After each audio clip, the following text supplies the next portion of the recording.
Iran Israel యుద్ధ నేపథ్యంలో దాదాపు కోడిగుడ్ల ధరలు తగ్గిపోయాయి. ఎందుకంటే ఎక్స్పోర్ట్ ఆగిపోయి చాలా వరకు ఎక్కడికక్కడే ఎక్స్పోర్ట్ అంతా ఆగిపోయిన తర్వాత లోకల్లో ఎక్కడైతే ఉంటాయో అక్కడక్కడికే స్టాల్స్ దగ్గరికి ఇచ్చేసి గుడ్లు విక్రయం జరుగుతుంది. అయితే ఇప్పుడు చికెన్ ధరలు మాత్రం గ్రాడ్యువల్గా పెరుగుతున్నాయి. మొన్న బర్డ్ ఫ్లూ నేపథ్యంలో 250 రూపాయలకు కూడా అమ్మిన చికెన్ కేజీ వరకు స్కిన్లెస్ కానీ మిగతావి కానీ ఇప్పుడు చాలా తగ్గిపోతున్నాయి. ఇంకా అయితే ఇప్పుడు ఆ ధరల నుంచి కోలుకొని అంటే బర్డ్ ఫ్లూ ఎఫెక్ట్ నుంచి కోలుకొని కాస్త పౌల్ట్రీల నుంచి కానీ లేకపోతే చికెన్ సెంటర్లలో కానీ పాపులర్ ఎక్కడైతే ఉంటాయో వాటిల్లో కూడా 320 నుంచి 340 రూపాయల వరకు పెరుగుతోంది రేటు మెల్లిమెల్లిగా. ఇది ఒక రకంగా చెప్పాలంటే వ్యాపారులకు ఆనందకరమైన విషయం. అయితే ఈ ధరలు ఎందుకు ఇలాగా అంటే ఫ్లక్చువేషన్స్ ఎందుకు ఉంటున్నాయి అసలు అనే విషయం మనతో మాట్లాడడానికి పౌల్ట్రీ యజమాని నాగు ఉన్నారు.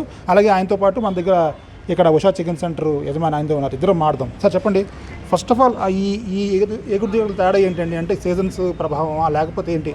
మన బర్డ్ ఫ్లూలో ఒక్కసారి భయంతో మొత్తం తగ్గిపోయినాయి. సో అప్పుడు రేట్స్కి ఇప్పుడు కంపారిజన్ ఏంటి? ఇప్పుడు ఎందుకు పెరుగుతున్నాయి రేట్స్? నమస్తే అండి, నా పేరు నాగు, రమాదేవి పౌల్ట్రీ, పెందుర్తి. ఇప్పుడు రేట్ల పరంగా మాట్లాడితే మనకి ఫస్ట్ ఫారం పరంగా మనం మాట్లాడాలి. స్టార్టింగ్ మాకు ఇప్పుడు యాజ్ ఏ ఫార్మర్గా చెప్తున్నాను, స్టార్టింగ్ మాకు పిల్ల రేట్ వచ్చేసి 36 రూపాయలు ఉండేది. ఇవాళ అదే పిల్ల మనకు వచ్చేసి 65 రూపాయలు పడుతుంది సుమారుగా. 60 పైన ఉంది కానీ 60 లోపు లేదు. దీనికి కారణం ఏంటంటే ప్రజెంట్ ఇప్పుడు మన రీసెంట్గా బర్డ్ ఫ్లూ ఎఫెక్ట్ అయింది బాగా. అది దానివల్ల ఎక్కువ శాతం మోర్టాలిటీలు వచ్చాయి. మోర్టాలిటీ అంటే ఎక్కువ శాతం చావులు. అది పోవడం వల్ల అది ఆ వైరస్ అనేది ఇప్పుడు అంతరించిపోయింది. ఇప్పుడు అది లేదు. ఇప్పుడు ఇది ఇలా సెట్ అవుతుందన్న టైంలో కరెక్ట్గా మళ్ళీ ఇప్పుడు రీసెంట్గా మనం వైజాగ్లో చూసినట్లయితే మన క్లైమేట్ బాగా రోజు రోజుకి అదే క్లైమేట్ ఎక్కువ అవుతుంది. అదే వేడి ఎక్కువ అవుతుంది, టెంపరేచర్ ఎక్కువ అవుతుంది. దానివల్ల ఏంటంటే మనకి జనరల్గా సమ్మర్లో ఎప్పుడు కూడా మనకి ఈ రేట్లు మనం పెరగడం చూస్తూ ఉంటాం. కానీ ఈసారి ఏంటంటే గతం కన్నా భిన్నంగా కొద్దిగా ఎక్కువ పెరుగుతున్నాయి. గతంలో ఏప్రిల్లోనే సేల్స్ పెరిగి మ్యాక్సిమం కూడా రేట్లు కూడా పెరిగేవి. సో ఇప్పుడు ఒకసారి మార్చిలోనే ద్వితీయార్థంలో పెరుగుతున్నాయి. అంటే ఇప్పుడు ప్రజెంట్ ఇప్పుడు సపోజ్ ఆ ఫామ్ ఉందనుకోండి, 10,000 కెపాసిటీ ఉన్న ఫార్మరు 6,000 వేస్తున్నారు. ఎందుకంటే క్లైమేట్ దృష్ట్యా. జనరల్గా మనకి చలికాలంలో ప్లేస్మెంట్ ఎక్కువ చేస్తామండి, ఎండాకాలంలో తగ్గించేస్తాం. అంటే దాని షెడ్ కెపాసిటీకి 50%, 60% పెడతాం. ఎందుకంటే ఈ హీట్ వల్ల మనకి గ్యాప్ ఎక్కువ ఉండాలి షెడ్యూల్లో. ఆ వారి కొంతమంది ఫార్మర్స్ అయితే పూర్తిగా ప్రొడక్షనే బంద్ చేసుకుంటున్నారు. డిమాండ్ తగ్గ సప్లై ఉంటుందా మొత్తం? లేదండి, ప్రెజెంట్ అయితే లేదండి. బయట నుంచి కూడా కోళ్ళు వస్తున్నాయి. ఇక్కడ సరిపడా కోళ్ళు అంటే సప్లై ఉంది కానీ అనుకున్న వెయిట్లు లేవు. అనుకున్న మనకి మామూలు మూమెంట్ 2 కేలు ఉంటుందండి బయట మార్కెట్లో.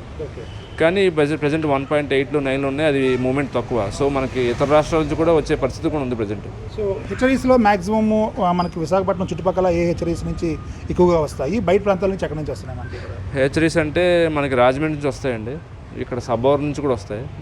ఇకపోతే బయట రాష్ట్రాలు అంటే ఒడిశా నుంచి కూడా వస్తాయి ఎక్కువ శాతం. నాణ్యంగా అంటే మంచి కోళ్ళు చికెన్ ప్రియులు తినాలంటే ఎలాంటి కోళ్ళు ఎక్కడి నుంచి మనకు వస్తాయండి? నాణ్యం అనేది ఏం లేదండి. ప్రజెంట్ వైరస్ ఉన్నప్పుడు ఏంటంటే మనకి కోడి మోర్టాలిటీ ఎక్కువ ఉండేది. ఇప్పుడు అది లేదు, తగ్గింది. ప్రజెంట్ ఇప్పుడు చావులు ఎందువల్ల వస్తున్నాయంటే టెంపరేచర్ పెరగడం వల్ల. ఇప్పుడు మొన్న ఇవన్నీ చూసుకున్నట్లయితే మనకి 36 డిగ్రీలు ఎంత నడిచింది మొన్న ఎండలో. ఆ తీవ్రత వల్ల విపరీతంగా మనకి చావులు ఎక్కువ అయిపోవడం వల్ల. దాంతోపాటు ఇంకా చూసుకుంటే మనకి ఇది ఇంటిగ్రేషన్ విధానం ఉంటుందండి. ఇందులోనే ఇంటిగ్రేషన్ ఉంటుంది, రైతులు ఉంటుంది. మేము రైతులు అండి. ఇంటిగ్రేషన్ ఏంటంటే వాళ్ళు ఈ కొద్దిగా ప్లేస్మెంట్ వాళ్ళు కూడా తగ్గించారండి. యాక్చువల్గా 1,00,000 ప్లేస్మెంట్ చేసుకునే వాళ్ళు 50-60 వేలతో పరిమితం చేస్తున్నారు. దానివల్ల కొద్దిగా మార్కెట్లో స్కేర్సిటీ రావడం వల్ల ఈ రేట్లు మనం చూస్తున్నాం. అంటే మనకు వచ్చే వినియోగదారుడు ఏం ఎక్స్పెక్ట్ చేస్తున్నాడు? మనం మార్కెట్లో అందరికన్నా తక్కువగానే ఇస్తున్నామని చెప్తున్నారు. మీరు ఆల్రెడీ ఇటువరకు కూడా చెప్పారు. సో ఇప్పుడు ఏ రేటు ఫామ్ అవుతుంది? మార్కెట్ రేట్, పేపర్ రేట్ ఎంత ఉంది? మనం ఎంత తక్కువగా ఇస్తున్నాం? నా పేరు శ్రీనివాసరావు అండి, ఉషా చికెన్ సెంటర్ మాది. ఇక్కడ నాకు 3 బ్రాంచులు ఉన్నాయి. మద్దిలపాలెం ఒకటి, హెచ్బి కాలనీ ఒకటి, న్యూ కాలనీ ఒకటి, అక్కిపాలెం ఒకటి. నేను పేపర్ ఈరోజు 320 రూపాయలు ఉంది. అయినా మేము ఇంకా తగ్గించి అమ్ముతున్నాం అండి. 280 రూపాయలకి అమ్ముతున్నాం. కస్టమర్లకి డిస్కౌంట్ ఇవ్వాలనే ఉద్దేశంతో తగ్గించి అమ్ముతున్నాం. రెండోది కేజీకి 1/2 కేజీ ఆఫర్ కూడా ఉంది. అది పేపర్ రేట్ ఎంత ఉంటే అంత 320 పెట్టేసి కేజీకి కేజీ పావు ఇస్తామండి మేము. నెక్స్ట్ వైజాగ్ సిటీలో ఎక్కువ మ్యాక్సిమం హోటల్స్, రెస్టారెంట్స్ అన్నీ నేనే సప్లై ఇస్తున్నాను. అది ఏ విధంగా ఉంది రేట్స్? ఇంకా ఎంతకాలం కొనసాగే రేట్లు పెరిగే అవకాశం ఉందంటారు?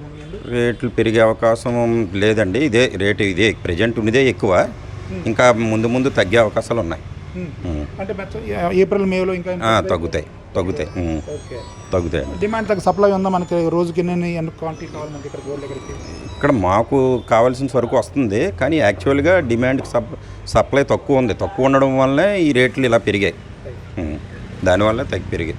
Okay sir. ఇది శ్రీనివాస్ గారు కానీ నాకు కానీ చెప్తుంది. ఎందుకంటే బయట మార్కెట్ ధరలతో పోల్చుకుంటే ఇక్కడ తక్కువ ఇస్తున్నప్పటికీ కూడా ఇది కూడా కస్టమర్లు కాస్త ఎక్కువగానే ఫీల్ అవుతున్నారు. ఎందుకంటే ఈ ధరలు అనేవి మార్చిలో ఉండవు, అంటే ఉగాదికి ముందు ఇలాంటి పరిస్థితి అయితే ఉండదని చెప్తున్నారు.